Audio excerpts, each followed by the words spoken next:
please rise for the Pledge of Allegiance?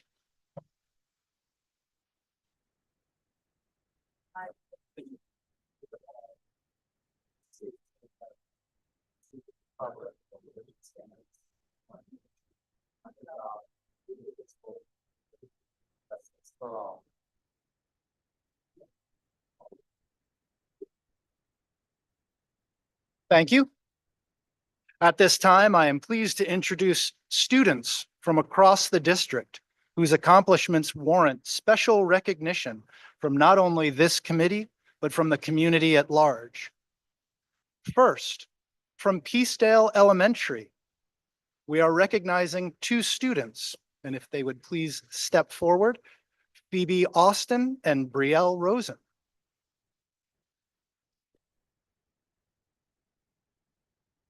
You can come on up to that podium.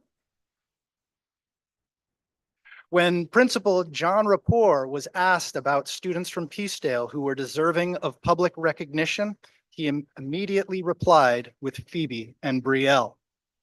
Principal Rapport says Phoebe deserves special recognition as she consistently leads by example in both positive behavior and academic excellence.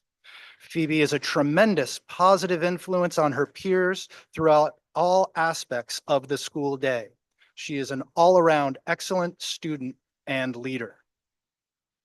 Of Brielle, Principal Rapport says she is a top-notch student, a great role model for peers, and someone who follows school expectations at all times. She is an ambassador, member of the 5th grade advisory, and always strives to do her best while in school. Please join me in congratulating Phoebe and Brielle, two students from Peacedale Elementary who, through their day in, day out hard work, both academically and socially, helped to make Peacedale Elementary such a warm and positive place to learn and grow.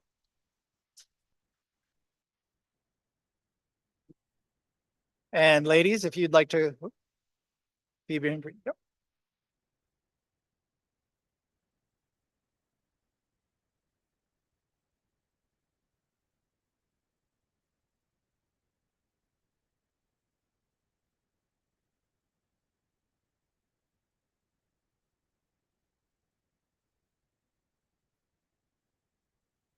Next, from Matunic Elementary and Broad Rock Middle School, please join me in recognizing as they step forward, Evelyn and Cameron Geary.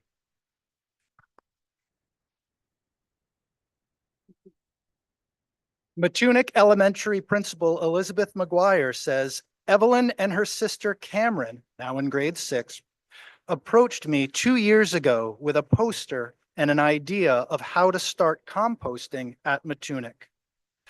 I had them share the presentation with our PTO to fund some of the expense, i.e. the compostable trash bags and pickup fees.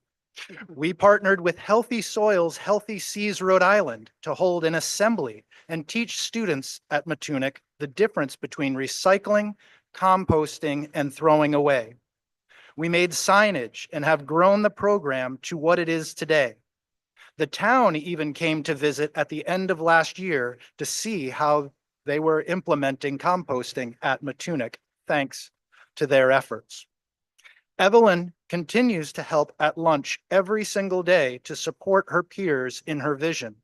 She is incredibly passionate and has made a huge impact on our school. In fact, this year, we hope to use some of the school's compost in our school's garden. Please join me in congratulating and thanking Evelyn and Cameron for their vision, dedication, and actions that have now shaped not only the environmental and sustainability practices at Matunic Elementary, but the knowledge and habits of their fellow students.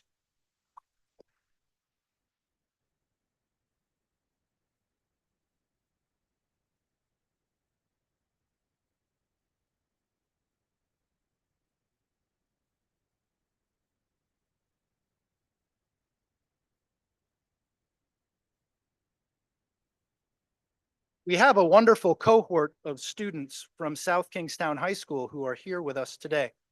With Liam Oberly, Catherine Peroni, Sophie Lacombe, Kate Manis, Jackson Hopkins, and Hope Holy, please come forward.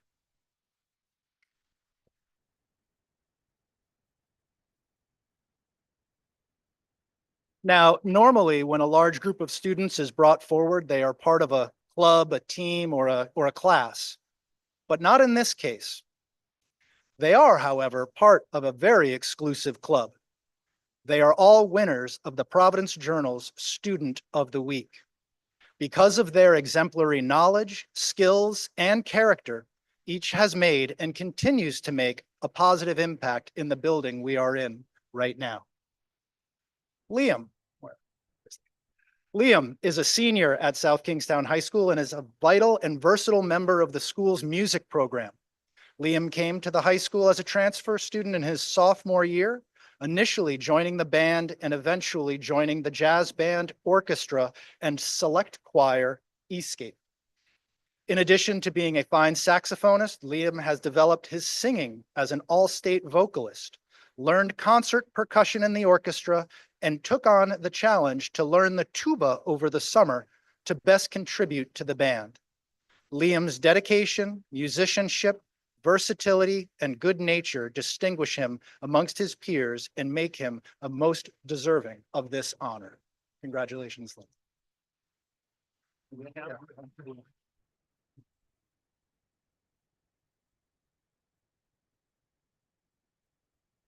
Catherine. Math teachers recognize her exceptional work ethic and complement to learning in both her computer science and math classes. Catherine consistently challenges herself and inspires her peers by setting a high standard for mathematical excellence. Catherine, or Katie, also displays leadership traits outside of class as a freshman mentor and member of the National Honor Society. Katie's dedication and enthusiasm make her a deserving candidate for this honor. Congratulations.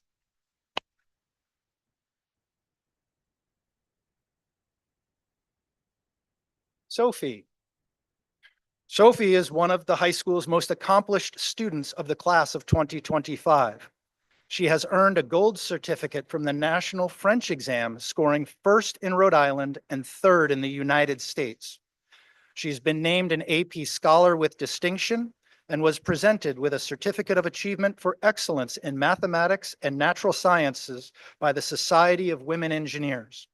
Sophie is an outstanding student in each academic discipline and will graduate having completed South Kingstown High School's Computer Science CTE and having earned college credit for 7 courses.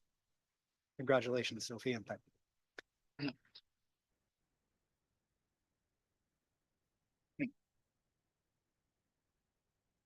Kate, a senior also in the class of 2025, exemplifies leadership, academic excellence, and community involvement.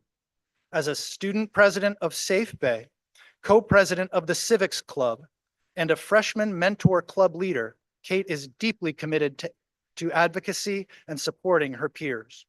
She also contributes to the Literary Journal, National Honor Society, and Varsity Athletes Against Substance Abuse. As captain of the field hockey team, she leads with dedication and sportsmanship. Academically, Kate has excelled by taking 7 AP classes over the past 3 years, showcasing her intellectual curiosity and determination. Her contributions make her an outstanding representative of her school and the South Kingstown High School community. Congratulations and thank you, Kate.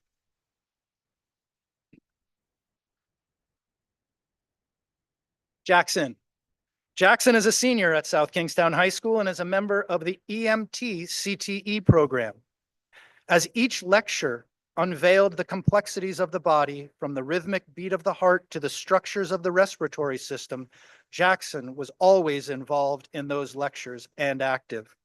He always volunteers in hands-on labs and raises his hands to answer not one, but all of the questions.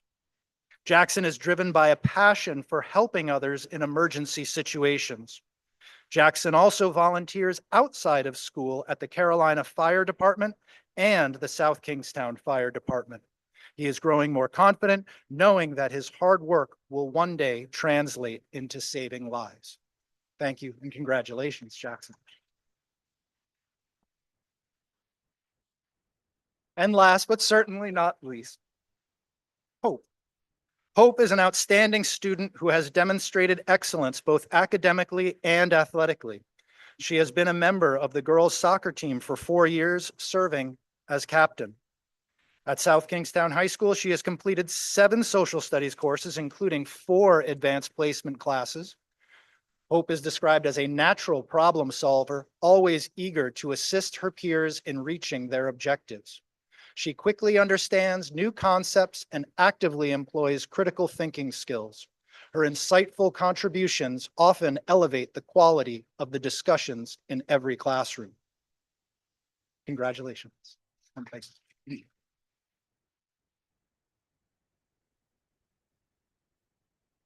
I would now ask that all of tonight's recipients please come on forward, come on up so we and your parents can get some photo time of everyone. And so we can give a last round of applause again for all of our students being recognized this evening. School committee members, would you be so kind as to join us out front?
And while I'm sure that you are all thrilled with the workings of democracy, we will be continuing on with tonight's meeting.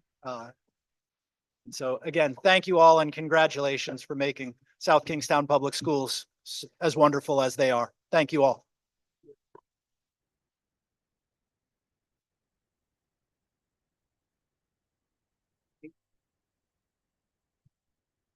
Thank you. Thank you. Thank you. Congratulations. Thank you for Awesome. coming and Thank you all. congratulations to Thank everyone. you. Absolutely. Thank you. Thank you, guys.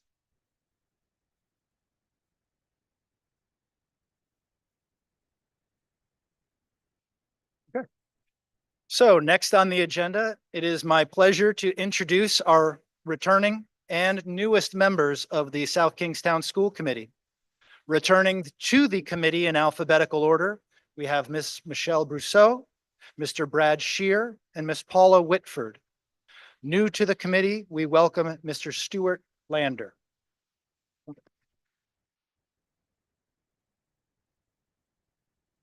Now, consistent with Article 4 of the South Kingstown School Committee bylaws, we will now move to the election of school committee officers. Under Article 4.1, committee members are permitted to nominate multiple candidates and members may self-nominate. There will be a roll call vote for each nominee taken after all nominations are submitted. Nominated members will be appointed based on a majority vote from the committee members after all nominees have been considered and the votes have been counted. In the event for a tie for the role of chair, the committee will take another vote. In the event of a tie for the role of vice chair, or also referred to as clerk in the bylaws, the elected chair will make the appointment. At this time, I will now open nominations for school committee chair. I'd like to nominate Ms. Carol Vetter for Chair of the School Committee. Through my time working with her, I've learned that she is a tireless advocate for our students and our staff, always ensuring they remain the focus of our decisions. She's committed to maintain proper processes and procedures and will keep us organized and accountable. Her deep knowledge of budgetary matters and her understanding of state and federal funding mechanisms are key strengths that will serve this committee well, especially as we prepare for the challenging budget season. Carol has been involved with the schools and school committee matters for a long time and has deep connections within the community. She has a great ability to listen and respond to concerns from the community and committee members. For these reasons, I believe Carol to be the right choice for school committee chair.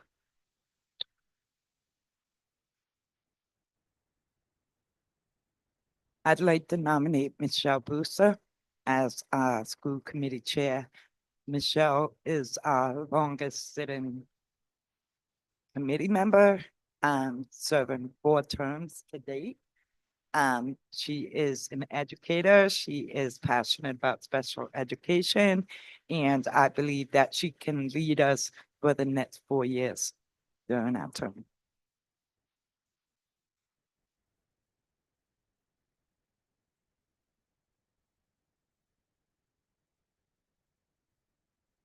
And any other nominations? Okay, we will now perform a roll call vote. Please signify by stating aye in the affirmative or nay in the negative.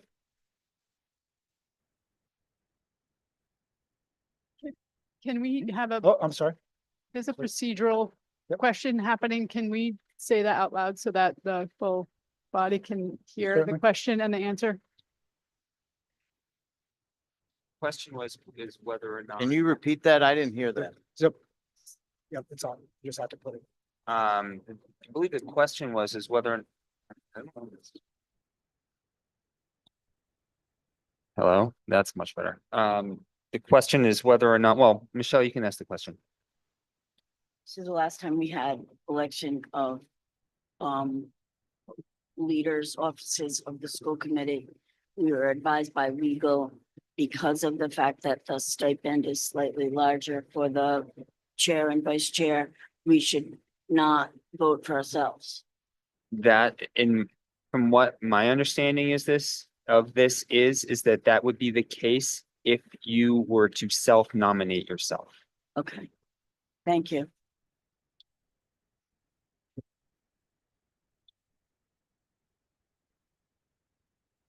Okay.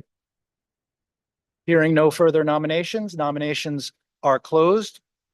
We will go through the process as they were nominated. So first for chair will be Carol Vetter. Again, please affirm by yay or nay. Stuart Lander, Aye. Brad Shear. Yay. Yay. James Restivo, Yay. Carol Vetter, Aye. Kate Manciotti, Hi, Michelle Brusso, Paula Whitford. Nay.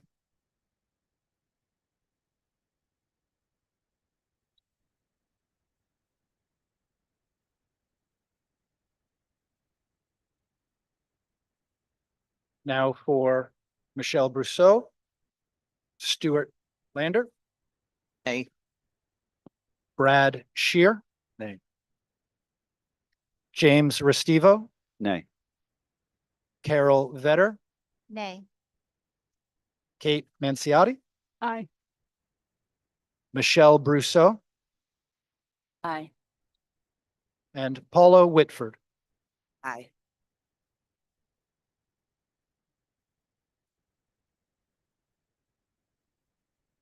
And based on the roll call vote, the new chair for the South Kingstown School.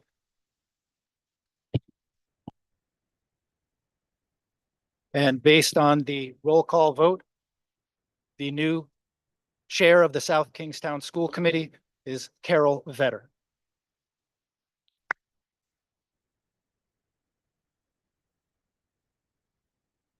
Congratulations. It is now my pleasure to turn the meeting over to Ms. Vetter to continue with the election of committee officers and the rest of this evening's meeting. First of all, I want to thank everybody. It's my pleasure to serve with all of you on this committee. It's such a great experience. And I really appreciate your trust and support. So thank you. And with that, we will move on to the election of the clerk vice chair. So we will take nominations for clerk vice chair. So I would like to nominate James Restivo. James has been such a pivotal part of this committee for the last 2 years. He has a deep understanding of policy. Oh, thank you. He has a deep understanding of policy. He has stepped forward to lead the transportation subcommittee. He has such deep compassion and cares about the students in this district. It is, such a great pleasure for me to work with James. And so I think he would be an ideal clerk vice chair. Are there any other nominations?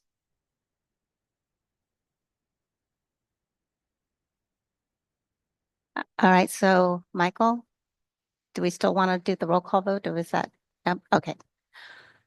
All right, so again, answer in the affirmative aye or the in negative nay for James for clerk vice chair. Mr. Lander, Aye. Mr. Shear, Aye. Mr. Recibo, Aye. myself, aye. Ms. Messinetti, Aye. Ms. Brusso, Aye. and Ms. Whitford. Aye. Thank you. The ayes have it, and we have a new vice chair, Mr. Restivo.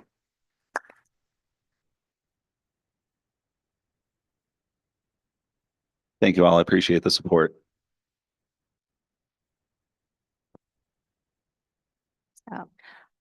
Okay, so next we have item 2C, discussion action, election appointment of members to subcommittees and liaison roles.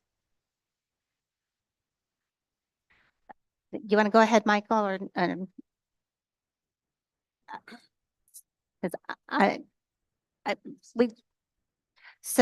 think we just want to have a discussion, no action tonight on this? Yes, I mean, according to the bylaws in section 4.4, that the school committee is to appoint and or elect members to its subcommittees at this meeting. So, we go through the subcommittees that you have, before, there can be open discussion. It doesn't have to be so regimented, but I think that there were, and Mr. Pedraza put together a list of the committees that you have and who served on them previously and who had expressed interest in serving on them in the past. So as long as there aren't, there can be 3 for each subcommittee, and as long as there are more than that, then a vote is not necessary. They can just be appointed and accepted. But if there's, for instance, more willing or wanting to serve on a committee than slots available, there should be a vote on those. So I'm thinking though, Mr. Lander has not had a lot of time to look at the list, to understand what the subcommittee liaison positions are. Would this be something we can get out to the committee by email and get feedback and then place on our next agenda? I think Kate wants to say something. So I don't have the list of subcommittee members or, oh, thank you. At the bottom of that, you'll see what was discussed, the committees and liaisons at our September 10th meeting. Okay, so does everybody at the table have this? No. Okay, so I'm gonna actually make a motion to table this to the next meeting because in order for us to have a robust discussion about it, we should all have the same information in front of us, and it should also be posted to our agenda. So if we could table it to our next meeting, and that gives Stuart an opportunity to look at them and see if you want to put your name into any of them. I know we have some openings. I know we might have some people who would be happy to change hats. So, yeah, I'd make a motion to table this to our next meeting. Just, actually, if I may, just beforehand, that's fine according to the bylaws. You do have but it has to be, once it's got to go down next meeting. Mhm. Like there's no more, you can't kick it down the road anymore. All right, so I'll second Kate's motion. So I have a motion and a second. Is there any further discussion? All right, all those in favor? Aye. Any opposed? All right, that motion carries and we will place that on our next agenda. And we will do some follow-up by email so everybody gets that information ahead of time.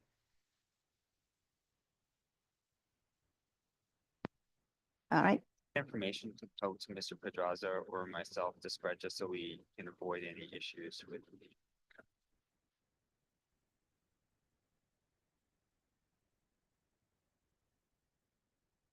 okay, with that. Thank you. Very good. He's already getting his duties down. All right, so that brings us to item 3A, comments from the community. Do you want to share that I have a remote comment from Mr. Beasley? He is not feeling well tonight. He wanted to share his regards. He does have COVID, so if everybody can give a nod to him and give him a little like speedy healing. And he is hoping to be back at our next meeting. Thank you. I do miss Mr. Beasley being here, so I'm sorry he has COVID. So healing thoughts to Mr. Beasley. All right, so that brings us to our consent agenda. Do I have a motion to approve the consent agenda? I'll make a motion to approve the consent agenda. Second, I have a motion and a second. Any discussion? All right, all those in favor of passing the consent agenda? Aye. Aye. Any opposed? All right, that motion carries. That will bring us to the superintendent's report. Thank you very much.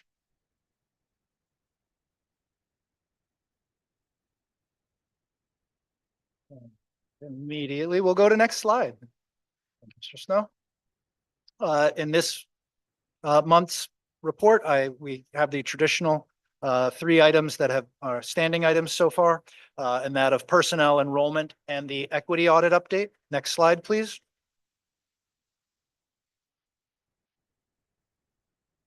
We have listed in your packets the leaves of absence, some of whom have concluded already, most of which you'll notice are on the shorter term. Also, on the informational aspect, we have Mr. Matthew Thayer, who has joined South Kingstown High School in the woodworking CTE, or excuse me, carpentry. I would also then draw your attention to the 3 names listed below of the athletic coaches. Those are listed because they are new to South Kingstown Public Schools. Next slide, please. Whereas the next list provided by Mr. Lynch, those are returning coaches, assistants, etc. So in the first aspect, the 3 that are there are new to the position in the district, while the memo from Mr. Lynch, or the screenshot of that, welcomes back our returning coaches. Next slide, please.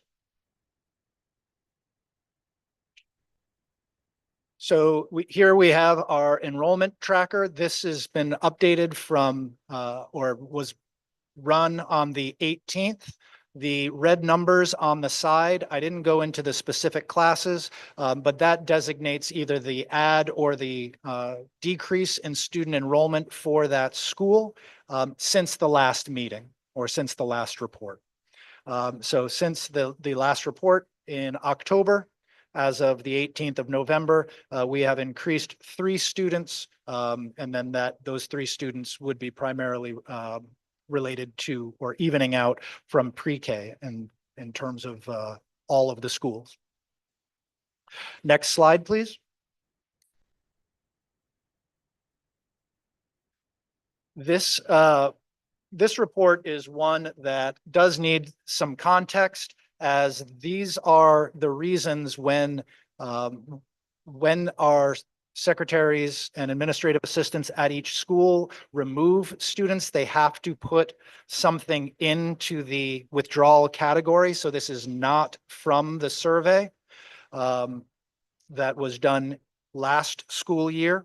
It also accounts in terms of new enrollments. One aspect that is new to me and that I would like to make the committee aware of is that we will have some work to do on our homeschool policy. Additionally, what's happening in some cases is that we have students who can return from homeschool, which would then be caught as a new enrollment, but we would also possibly have students returning from homeschooling who then are as a new enrollment, who would then enroll in a GED program, which then has the potential to mess with some of the metrics related to the high school.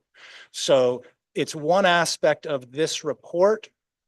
And as the changing dynamics of in and out migration, that really this report, we just need to take with a grain of salt, in that we don't know, are these returning students who are new to the district? Were they once here and accounted for? Were they accounted for previously? So something that I do just want to make sure that we're taking into consideration. We also are going to be proactive. So we Mr. Seeger has reached out to engage RI representatives from the homeschool community to talk about our existing homeschool policy, as well as the changing dynamics of homeschool and as it exists right now, so that we can proactively engage with those communities to get their input from the and hear their side from our side. And we look forward to bringing that forward to the policy subcommittee and this committee at large at a later time. I just want to make sure I understand what you were just saying. So someone might be homeschooled, then maybe are getting close to the age where they're graduating from high school, enroll in our high school, and is it that they enroll and immediately go into the GED program? It's not like they're going to high school and say, I don't really want to do this, but the Correct. purpose of enrollment is to move into the GED program. Is that what you're saying is happening? So that they would, in some cases, they might re-enroll from homeschool and then realize that whether it be credits or make that decision to then want to engage in an alternative learning plan that then includes a GED program, rather than continuing to re-enroll and take classes at South Kingstown High School, in which case, when folks are at homeschool, they can re-enroll at any time. However, those are some things that have come across our desks that I have not normally been privy to, and just in terms of trying to make definitive statements and or take actions based on these numbers, it's something that is new to the mix in that consideration. And as such, we are taking a look at all, and not that we would be modifying or look to modify to prevent any of that from happening, but just that in order to get eyes on our homeschool policy, there are some things, and we actively want to engage so that unlike last time when we had a homeschool report or operations on the agenda, and they came forward or came out because they saw it on the agenda and didn't know what it was about, we proactively engage with them to let them know, listen, we need to take a look at our homeschool policy. what are your experiences? What are your look fors? How can we work? What are some things that you would be looking for and those you represent so that we can bring that to the table should they not be able to come to policy or one of these other meetings?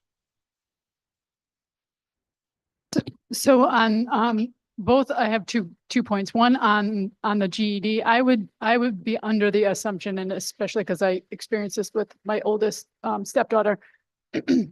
In order to do the GED program, I was under the impression you had to withdraw from our school system. So I would assume someone who is homeschooling would re-enroll and then at some point withdraws from South Kingstown High School and then enrolls in the GED program either at Education Exchange or wherever they're doing it. So I agree that we need to capture that, to your point, to kind of like condense what you were trying to say. It isn't about restricting anybody. It's about capturing the data properly so Absolutely. that we know. And so that brings me to my second point. When it comes to the enrollment snapshot information, both this slide and the enrollment tracker, and this is not a reflection of you all, because I think you inherited some of these formats and presentations, but I would love a different way of presenting this information in a more just an easier, a holistic, easier view, because we're looking at this, right? So this is July 1st through November 18th of 2024. So we have 4 first graders, 3 second graders, 9 third graders.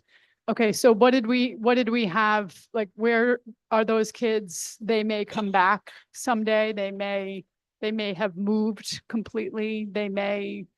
I'm not sure I understand public OOS versus public NRI. Out of state. So public NRI. So I would just like to see a more comprehensive snapshot, and I don't know Yeah. how that would be. Like, I don't know. I can't say, oh, it would be great if you laid it out like this. I get, and this has been going on for years. Whenever I see these enrollment trackers and the snapshots, it's a snapshot in time, and it's not Yeah.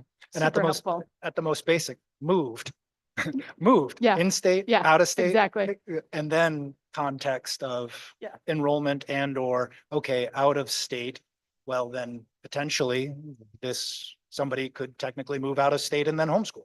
Well, Is that and cap- also the point being, if you have kids, we have a really high number of homeschoolers, but maybe they're coming back, and are recapturing that and presenting that too. So it looks as though we have lost hundreds of people to homeschooling, which I'm sure there's a good chunk of people, but I also know personally people who come back. Yes. So if there's a way to just more robustly capture this information, I don't have necessarily an expectation of what it should look like, but just not this. I agree. And, So And we could- I have a comment too. Please. I think the kindergarten is misleading because that's our kindergarten enrollment. I understand they're newly enrolled. But the piece that gets me is what's not shown is that we had 191 seniors leave us. So we had 191 leave and we got 142 in. So we're in the negative right there. And it's not captured in this data, but we need to remember that just by that declining birth rate, we lose so many, 49 students. It's a lot. And it's nothing to do with the schools. It is just because of the outgoing 12th graders and the incoming kindergarten. So I just want to make that point because I think seeing 142 incoming is a little misleading. And absolutely. And that's why in terms of, I gave that context of just a few students, but as we've now entered in and we're starting to talk about FY 26 and take a look at enrollment and natural rollover from what and start making some assumptions. There's some work that we're doing at central office that we can that might be able to add some context or work that organically happens that we can look to replace or improve upon this. And then in terms of, we'll see what we can do and we'll improve upon it. I think just one other, while we're working on this chart. I think, it looks like we didn't have any kids go to charter schools this year. And we know that some of our kids went to charter schools, newly enrolled in kindergarten. But because I think we're starting in July and they were already enrolled in the charter school before July, we're not capturing how many actually went there. I also think we miss the public in Rhode Island, whether they moved to a CTE program or just moved, is a very big difference. So I think we'd be better off capturing, this school year, and the enrollments for this school year really start before July 1st when they're enrolling in charter schools or CTE programs. So, what's impacting the current year that we're in, not necessarily what happened after July 3rd. Mr. Pedraza, Yes, if you don't mind, I have a couple of questions. sure. The way I understand it, and please correct me if I'm wrong, I'm looking at the line that references public in Rhode Island. The grades 1 through 6, that's not school choice. They can't choose to go to a different district in grades 1 through 8, actually. Am I correct? That is correct. Okay. My other question is, sorry, the GED program. Do you know, or can you say, I know that since the numbers are so small, you may not be able to say this because then the students would be identifiable. Those 3 students that are indicated GED, do you know if they were returned from homeschool? That I can't say. So the Okay, specific okay. individuals and what, and at what place and time from July 1 to November 18th, I cannot say. And so is our guidance department here at the high school looking at like reasons for 11th graders and 12th graders to be going to GEDs and counseling those students? Yes, they would have Okay. to be, because generally, based on Rhode Island general law and compulsory attendance, students under the age of 16 cannot engage in an alternative learning plan. And then students 16 through 18 who wish to leave, would need to work with the guidance department here to make sure that all steps have been taken to ensure success and to make sure that all avenues have been explained. And then and only then, once the student, their parents, the guidance department, the principal would then bring forward to me an alternative learning plan to sign off of, that needs to then be acceptable in order to cease with the compulsory attendance law. Okay, thank you. What is the discontinued line? I believe discontinued would be students that ultimately that would be who would have been able to walk away and drop out and did. Okay, glad it's empty. Do we have any means of finding out of our homeschool students, if any of them are taking classes at the community college? Or is that just beyond our realm of? Well, as we generally, with the typical letter that is acceptable, that comes generally from the homeschool community, we would not be able to determine that. That would not be something that we would pay for. And so hence we would have no record of it, but there would be nothing stopping a family from engaging in that classwork on their own as a homeschool student. Our hope is that we will be able to find out more in terms of the programming and curriculum that some of our homeschool families are engaging with by doing the Google form, in which we ask certain questions and not only attesting to Rhode Island general laws, but also looking into things that do fall under the purview within the, or talked about in the law, but generally don't come across in a single page letter that unfortunately we are met with more often than not. Well, they are at the community college, just so you know. Absolutely. And the new enrollments, all of these numbers of students enrolled here from somewhere else. Yes, they were previously not in our student information system as of July 1, and then they were added into Skyward, our So- student information system. I mean, not looking at the kindergarten because I know they're all newly enrolled, but those numbers are larger than I expected. Thank you, Mr. Pedraza. Thank you.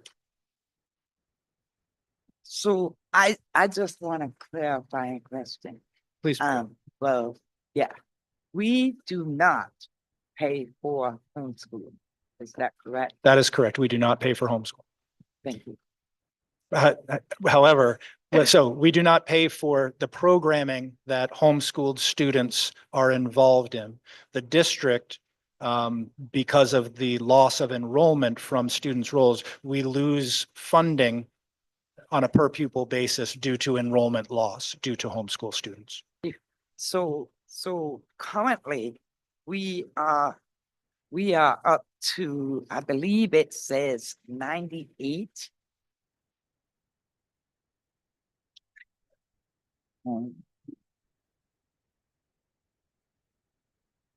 Yeah, I think it was on the consent agenda. It said 98. You numbered all the Oh. homeschool requests and it said, I think it was up to 98. Yes, Yeah, so it's up to 98 students or family. students. Each one of those is coded, each number represents a student.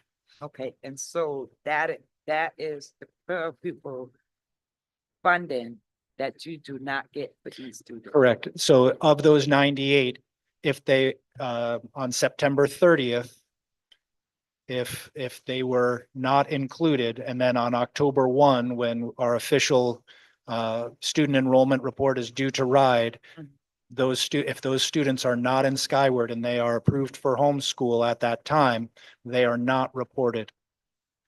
And- Can I clarify that? Because I believe we just add a number for each request. Some of those 98 might have, as you pointed out, may have come back or may have moved out of town. Yes, and of those, so some of those also may have homeschooled previous years Right. and so would not have been in Right. previous year's account. I can't say that of the 98, that 98 came out of the total. Any of the new homeschools that were previously enrolled who were not homeschooling would have come out. But if they return and come out, Right, but as you said, so some of those 98 might have come back, some of those 98 might have moved to, might have been pre, so it's Yep. not necessarily that we don't know that we currently have 98 homeschool students in the district today. correct. So just to follow up on that, do we know why families are homeschooling? You know, I mean, I The- assume it's. the question for was, do reasons, but families are like, is homeschooling? there one reason that just sticks out? No, No, there's no there's, in my experience, and both now here in South Kingstown and in my former life, the reasons vary from, whether it be religion, whether it be the curriculum that they wish to have delivered, whether it be, other priorities, whether it be the method of schooling, family travel, the type of instruction, it varies, and we do not keep tabs in either this district or in my former district about the rationale too. So you're welcome. Thank you. So just a little follow-up. It does seem high, but at the same time, it's not necessarily, it's not being reported and captured like properly, but also the homeschool trend is a huge trend nationwide. People are pulling it's just another way of offering school choice to your family when you don't have it. When you don't have the option of CTE at the high school level and you want to have control over your kids' education at the elementary school and middle school level. It's just a way of parents and families to kind of have that. And so it's unfortunate for like from a bottom line perspective, but every family has their own particular motivation behind doing it. As someone who did it with my own daughter, like that we had very particular reasons. It was a mental health situation. Like there are so many different scenarios. And when we meet with the representative, if they answer, if they call it, when they call us back, when the growth mindset there, when they call us back, to engage in that, I can take a look and see if they have any statistical components from their organization that I can pass along. Just have another couple of questions on homeschooling. So thank you. It's a very robust conversation. Do we do any follow-up? Actually, let me back up. Are families required to sign up for homeschooling every year? Yes, And is there follow-up so that if somebody has done it 1 year and we don't hear from them again, do we follow up? yes.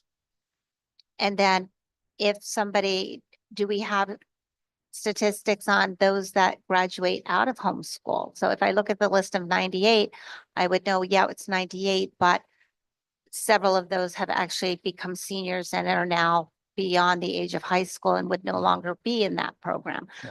I mean, I'm concerned, and for reasons I've shared with other people, I'm really concerned about following up with those that are homeschooled Mhm. because people choose it for various reasons, but some of it is safety in the home is a concern that we need to be aware of. So I just want to make sure that we are doing due diligence with the follow-up of these students.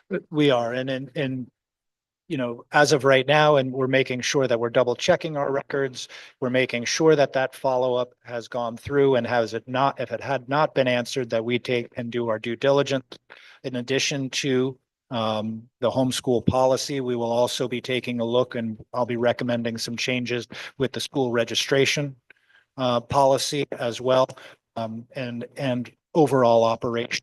Currently investigating what would be an appropriate procedure in terms of proof of residency on a potentially reoccurring basis, especially for students who we do get to interact with on a day-to-day basis. So again, these are part of the questions that we're looking to work in conjunction with our homeschool advocates and communities with.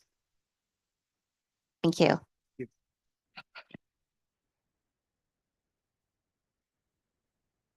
Next slide, please. In terms of the equity audit update, so since the last time we met, or the last report that public report that I've given the committee, we have met with Westwind and Edmetric. Edmetric is again the provider that Dr. Rabinowitz represents. And while we were waiting for the data sharing agreement, which you'll see in the third bullet, did come across, was reviewed by council and has been updated to board docs for folks to take a look at if they are interested in. The Rhode Island Department of Education now is publishing quite frequently their 2023 and even 23-24 data at quite a rapid rate that you could go into almost any district and drill down and get into non-publicly identifiable data sets in Excel. So I had brought that to Westwind's attention. Again, even the most recent one, which is no longer the most recent, but in terms of this committee would have been the achievement data and student attendance. On a similar vein, I believe the most recent one that RIDE has promulgated is one about over the past 3 years, students who were chronically absent and then returned to school, or who were chronically absent for 2 years and then returned to school, and charting the different academic outcomes that have come through. And that can be run by district, by different demographic factors.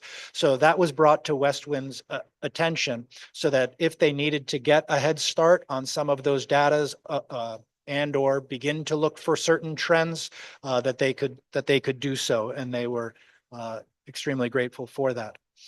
We did go through a data exercise with central administration, education-based and administrators to get a high level review of some of the data protocols that they would be going through, as well as looking to sit down with building level administrators and go through as well to talk about and to crosswalk our student achievement data. And we also, again, in terms of, we do have that data sharing agreement, and that has been shared, and it is my intention, barring any comments, to accept and sign off on that data sharing agreement as all parties are comfortable. There was one change by Attorney Hennius, and it was a very basic request in terms of making sure that the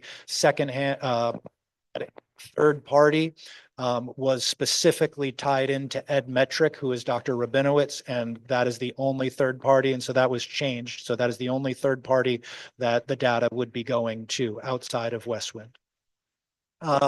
Also beginning to have the conversations.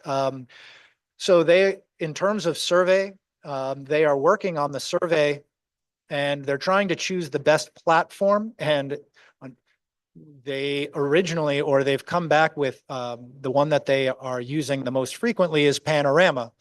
Well, Panorama is what is working off SurveyWorks. And so we, bringing them at attention, what I want to make sure is of two things. One is that we're not just redoing SurveyWorks and then get into SurveyWorks overload.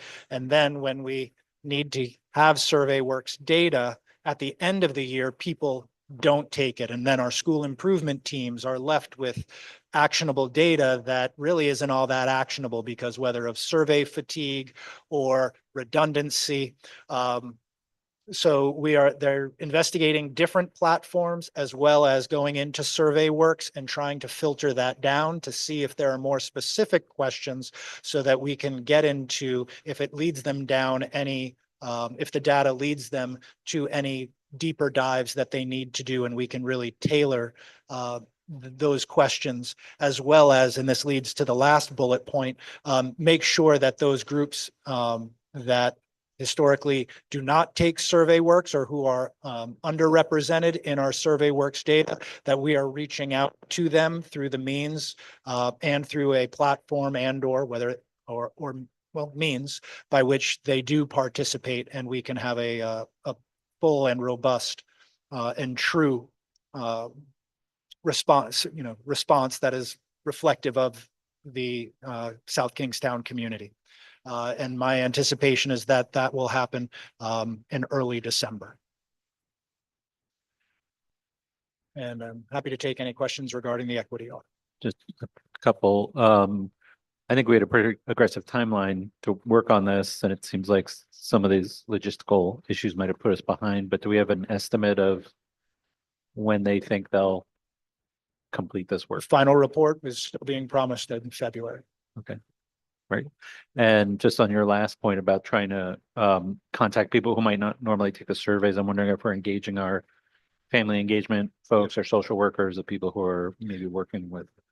Yes, so when they did come in, we made sure that our family engagement, school social workers and coordinators were part of those interviews, as well as our EL/MLL coordinator to make sure that we can reach all families. We're part of that interview, and I know that in terms of that there has been outreach, or I've been told that there's been outreach to community groups from Westwind.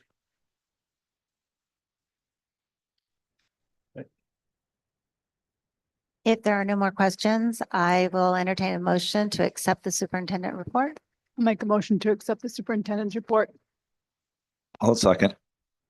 We have a motion and a second. All those in favor? Aye. Aye. Any opposed? That motion carries.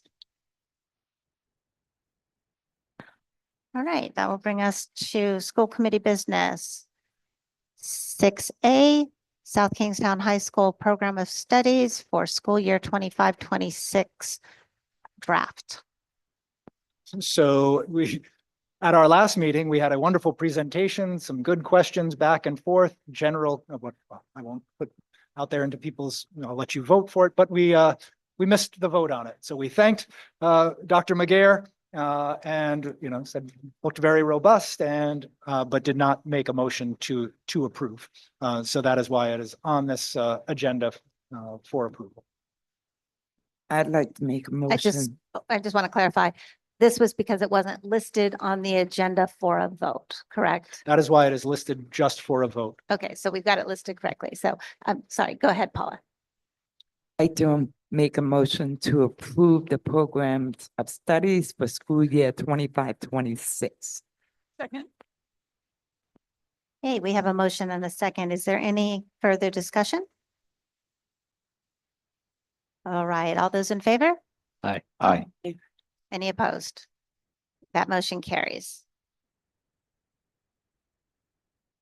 Brings us to 6B, discussion action fundraiser, Broad Rock Middle School annual schedule. So the one thing that I would mention about all of these fundraisers is that there are folks who are not here. That is because all three of these are fundraisers that I've been told were approved in the past. And as such, having those members attend on Tuesday evening, that's why they're not here to speak to them. But should there need to be, they can be. But these were, again, I'm told, all fundraisers that have been approved in the past and are reoccurring. Okay, do I have a motion? A motion to approve the Broad Rock Middle School annual schedule fundraiser. Second. All right, we have a motion and a second. Any discussion? Actually, I did want to ask about the fundraiser date for the Yagoo tubing. It says February 2024. Is that meant to be 2025? It looks to me like all the documents are from last year. Okay. But if you click through all of them, it looks as though they are all. This was submitted October 2024 and it's for Spirit Wear, Book Fair, Yagoo Tubing, Coyote Chase, sports games, concessions. And then when you move on, even the other one, the cookie dough, the relay for life. Yeah, 11, maybe not that one. 15 to 24. Yeah. Yeah, all the others look fine. That's what it just struck me as odd. That'd be February 2024 for that one. I imagine it's just a typo. I don't think it says it was received. Oh, I see. All right. I hear what you're saying. Also, a notation at the bottom of the page, it asks if the fundraisers listed above are virtual repeats of events that were previously approved. So they checked off yes. So I'm assuming that these were at some point approved, but they didn't really update the new dates for them, if that makes sense. Well, I think they did except for that one because the others have 2025. I think it's a typo. So I'm going to ask Mr. Pollock, is there a problem with approving it with a typo? Okay, so we're going to keep with the motion and the second. So we're going to assume that's 2025. Is there any other discussion? All right, all those in favor? Aye. Any opposed? That motion carries.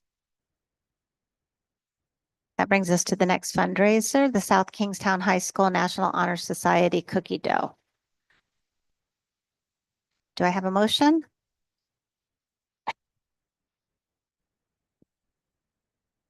I'll make a motion since Kate's microphone doesn't work. I'll make a motion to accept the National Honor Society Cookie Dough fundraiser or approve it. I mean, I'll make a motion to approve it.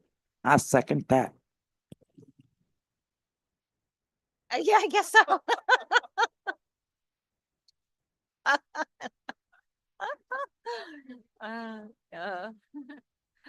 Bad night, Dave. Right. We have a motion and a second. Any discussion on the cookie dough? All right, all those in favor? Aye. Aye. Aye. Any opposed? That motion carries. Okay, number D, fundraising for the South Kingstown High School Relay for Life snack table at basketball games. Do I have a motion? Make a motion to approve the Relay for Life fundraiser. Second. All right, we have a motion and a second. Any discussion? All right, all those in favor? Aye. Aye. Any opposed? That motion carries. All right, number E. Request for proposal number 2459, career and technical education supplies. Do I have a motion for 6E? Does Mr. Cope? Oh, did you want to say something? Here if you need me. We appreciate that. I'll make a motion to approve the RFP number 2459 for career and technical education supplies. All right, we have a motion and a second. Any discussion? Do we need you? James has one. Okay. So is this previously approved in our budget, one of the, as part of our previously approved budget? Yeah, so this is gonna be financed with federal and state CTE funds. So our Perkins, which is federal, and then our CTE categorical, which is state. So they're grant funds, and yes, they were in the budget. Thank you. Yes, sir. And I have just a clarifying question. This one RFP is for the construction program. It's just the one Correct. program, right? Correct. Okay, thank you. You got it. All right, if there's no more discussion, all those in favor? Aye. Any opposed? That motion carries.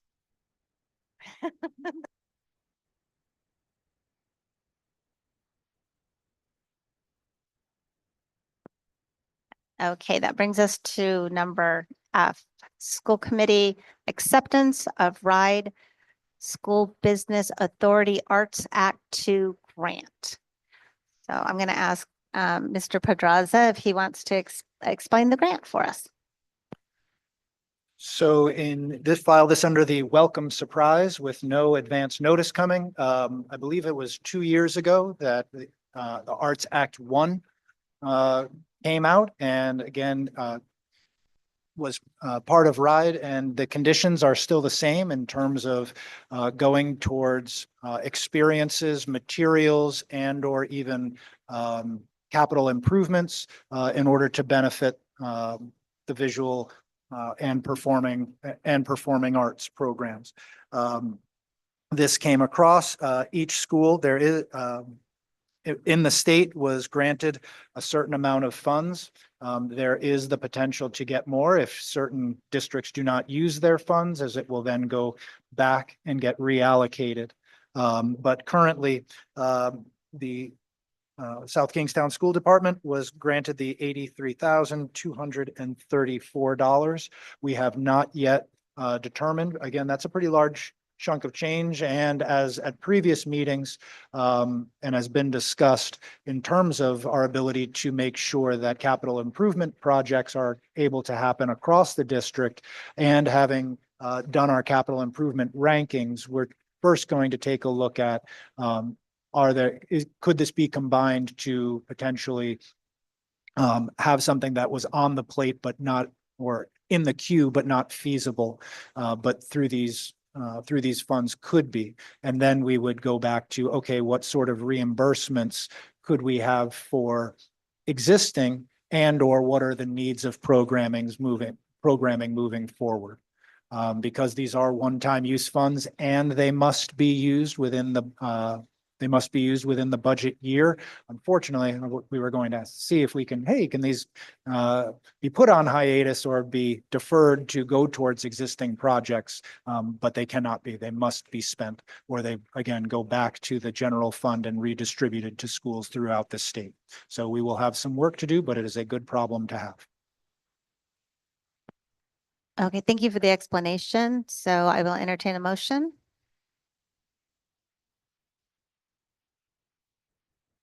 I'll make a motion to accept the RIDE SBA Arts Act 2 grant. Second. Second. All right, we have a motion and a second. Is there any discussion? So I just have a question. Do you have any criteria on how you will decide how to use these funds? Not currently in terms of, we want to see what our options are in terms of things that are needs. Obviously needs before wants. But in terms of if those needs are not able to be met through this, to then go into, okay, what are the existing pieces that we can either, what have we been unable to get and potentially in tight economic budget times, would we be unable to get without this influx? So, and then we would go to last but not least, okay, what can we what has been purchased already this year that we could reimburse ourselves for? So we want to take a look at those capital improvement projects first, as they would have the greatest impact on the most number of students theoretically. And then we would go to looking to expanding those arts programs, as well as then looking for future programming. And then last but not least, reimbursing something that's already been taken care of. You'll just keep the Is it- committee informed on as Absolutely. you determine what you will be funding. Absolutely. Thank you. Any other discussions, questions? All right, so all in favor? Aye. Aye. Any opposed? That motion passes. Okay, that will bring us to 6G, Safety Review Committee.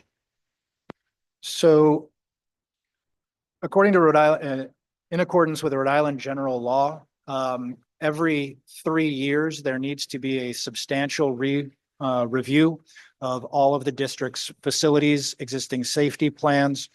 And included in that is not only the district safety team, but in the original legislation, there is mention of school committee liaisons. And so I wanted to make sure that this went before the committee to see if, in terms of if there was interest and availability. We do have until November 1st of 2025 to complete that. However, given the amount of construction that we have going on, and I'd rather try and get ahead of this because we do not have currently any outside of South Kingstown High School. We don't have any substantial construction projects that a safety review currently would then, a few months down the road, we would need to do it over again. So we don't foresee any significant changes to the inner or outer envelopes of our buildings. And as such, trying to get ahead of that review and get that submitted before folks leave for the summer is something that we're just trying to pre-plan on and make sure that the committee is represented. We do have, obviously, in the district safety team and school safety teams, we do have representation there. It would just be in terms of the overall district safety team, ensuring that we have school committee representation, just to make sure we've dotted all our i's and crossed all our t's ahead of time. And so I'm looking for a member or members who wish to serve on that capacity to help with that 3-year comprehensive review.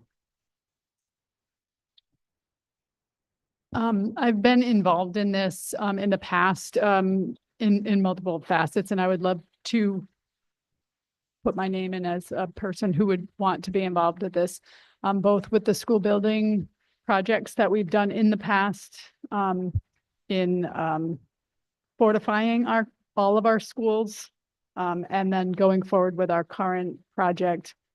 We work very closely with the town police department, town manager, and Brian Mahoney with the facility. So I would love to be involved in some capacity. Thank you for volunteering. That's wonderful. I think you're in a position being the chair of the school building committee, that this does make perfect sense. Does anybody else wish to volunteer in this capacity? So, I would join Kate as well doing it on okay, the committee. Stuart? You're not sure? Okay, yeah, I understand. You want to see the whole list. Yep. Mhm. Okay, so I just want to answer any questions, so. Yeah. Um, so we have two volunteers. I think I'd like to take a majority vote on Kate and Brad tonight to get those appointed. And then if we have later a third, maybe by next week, when everybody has the whole list, we might get a third volunteer. So do I have a motion to approve Kate and Brad for this subcommittee, if you will? I'll make a motion to approve Kate Massananti and Brad Shear as liaisons to the Safety Review Committee. All right, is there any discussion? All those in favor? Aye. Aye. Aye. Any opposed? That motion carries, and thank you both. That's wonderful. Thank you. Okay, so that will bring us to 6H discussion school project update. So I'm going to turn it over to Kate. So from our last meeting, we have not had so we had our forum, and then we were supposed to have a business meeting, a school building committee business meeting last week. It was postponed. And our next meeting is going to be Thursday, December 5th at the Town Hall Chambers. As an update to what we've been working on in the meantime is myself, Brian Mahoney, and Luke Murray have been working very closely with Left Field and Slam Collaborative and Gilbane.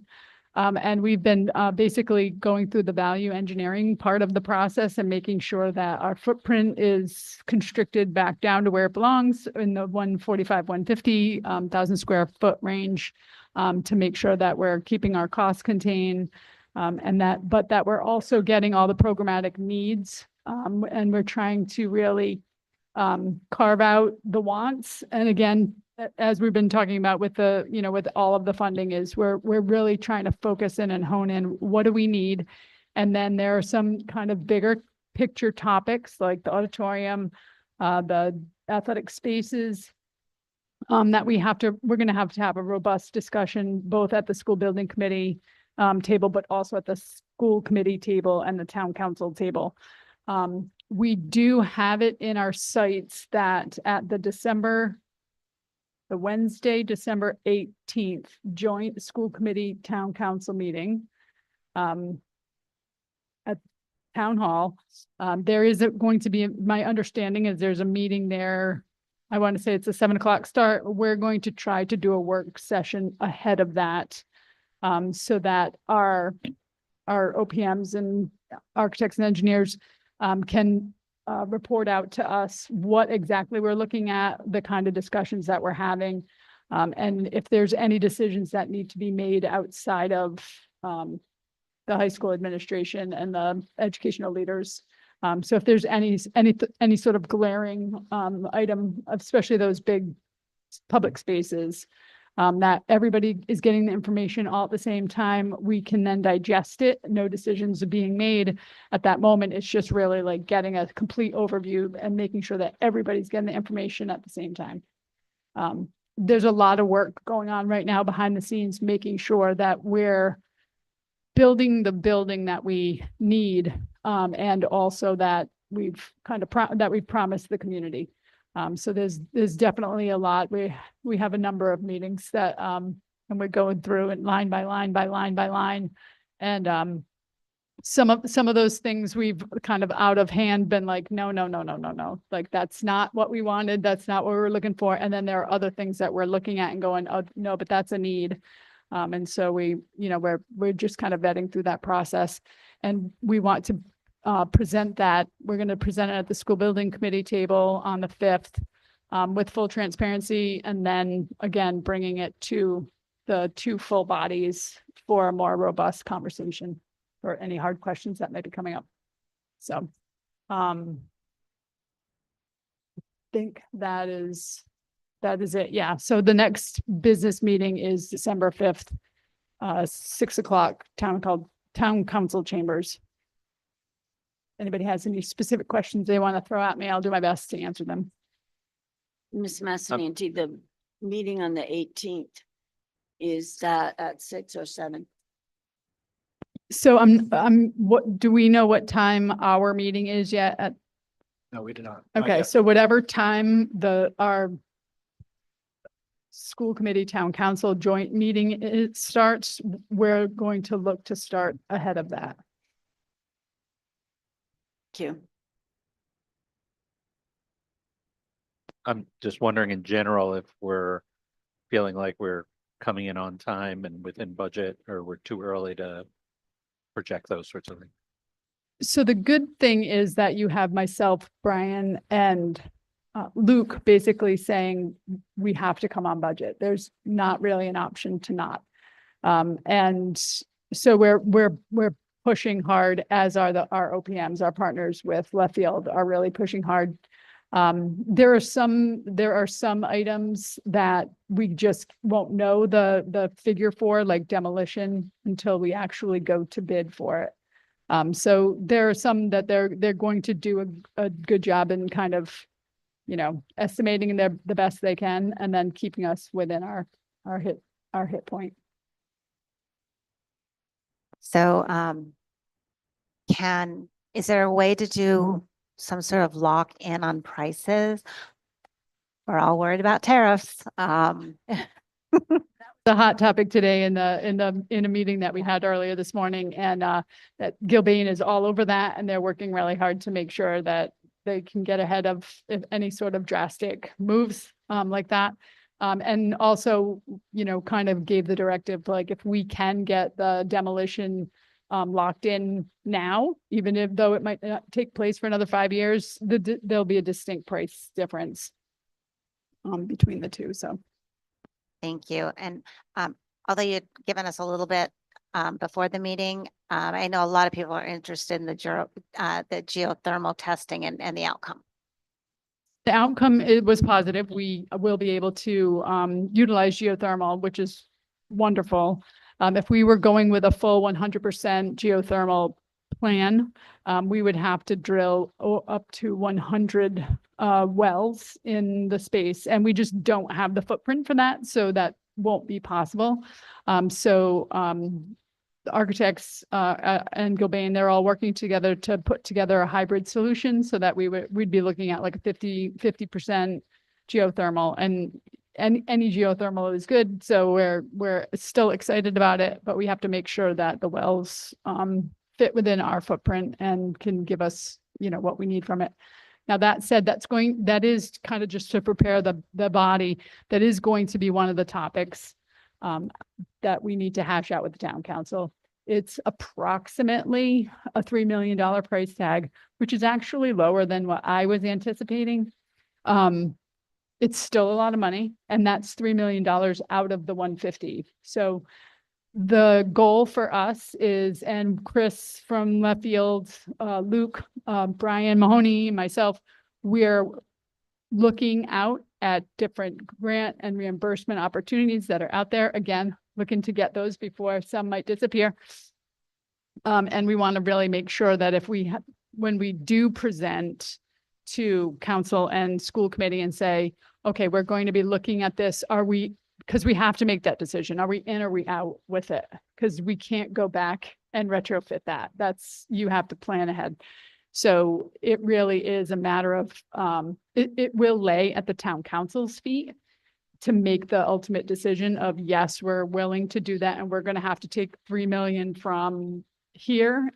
We're going to get it reimbursed at a later time. And then we're going to have these operational savings going forward. We want all that information laid out, and we're hoping to have that at the meeting on the 18th for everybody. So do you have information on the future cost savings? And I'd be looking at return on investment, payback periods, all of those investment parameters. I think that would be crucial part because, the investment of 3 million to save, a future value of X is probably totally worth it. But I think that the data would be really, really good to see. The plan is to bring that to the table on the 18th when we present all that information. And it's also at that meeting is to really, we'll want to give as much information pre that meeting to everybody so we can have a good discussion, but also then take the few weeks between then and the first of the year. So everybody can digest the information and really put together thoughtful comments and questions. And we are hopeful to have that information when we give that on the 18th. Any other question? Yeah, and I'm sure it's being it's part of the discussion, but I just want to ask if it's being thought about that if we had a hybrid model, wouldn't that be more equipment to upkeep over the years? It's probably too early to make those kinds of determinations, but it's something that came to mind is like, well, we have two different systems now, there's two different sets of equipment we have to maintain. Is that ultimately going to be a net loss for us in the long term versus just going with a full traditional system since we can't do the full geothermal? I'm sure it's part of the discussion, so I just want to bring Yeah, it up. no, it's a great question. And it's something that we're going to be battling through that we are, kind of hashing out before we really get into it. Really comes down to the funding piece first to say, are we going to fund this? And then getting into that, like, what are the ramifications of it if we do? So great question. Other questions? Oh, go ahead, Mr. So Lander. you'll have to excuse where I am in this level of knowledge. It's not. We all started somewhere, Yeah. Stuart. So I was at a school funding program that was sponsored by the Rhode Island League. And I don't know if you're privy to the information that came out of that, but I was sitting with I believe it was the East Providence group. So are we talking to other school districts that have gone through this and understanding what they've learned and how we can best engage with the things that the oops stuff that they had, and then also the very positives that they've experienced? A great question. And yes, especially our OPM left field is doing a really good job of making sure that we have these connections, because between them and Studio Jade and Slam Collaborative, they've worked on a lot of these different school projects. We also, Luke Murray and Chris Spiegel were at the RAL there. And they're bringing all that information to us, and the conversations will continue.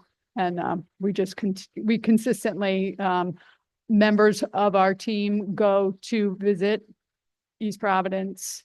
We've gone in the past, we've gone to Barrington Middle School, we've gone to Cranston, we've gone to the different schools, and the conversations are definitely still ongoing.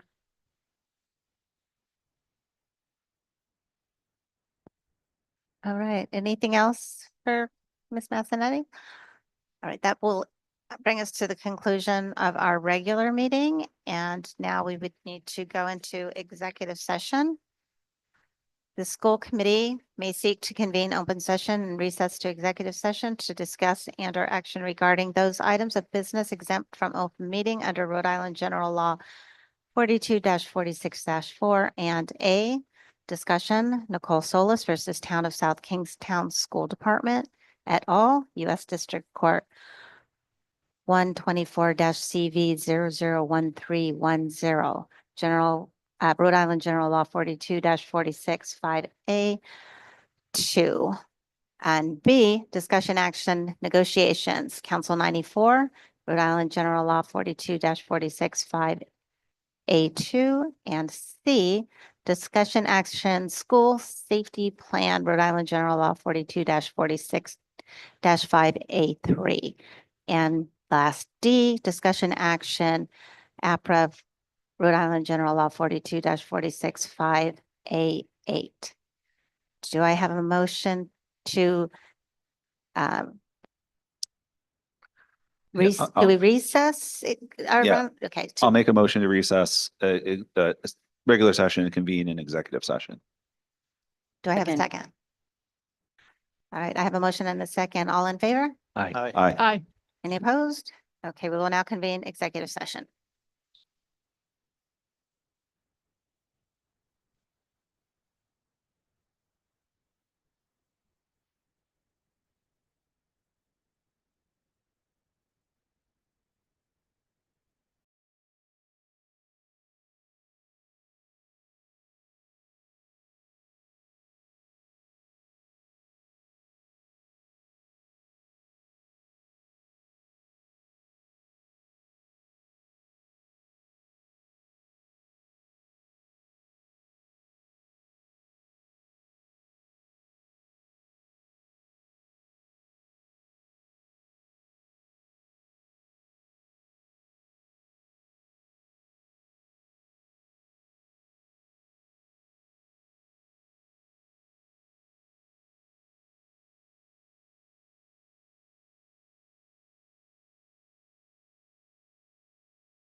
All right, so I need a motion to seal the minutes of the executive session. I'll make a motion to seal the minutes of executive session. Second. Second. I have a motion and a second. All in favor? Aye. That motion Aye. passes. There were no votes taken during the executive session. And do I have a motion to adjourn? I'll make a motion to adjourn. Second. We have a motion and a second. All in favor? Aye. That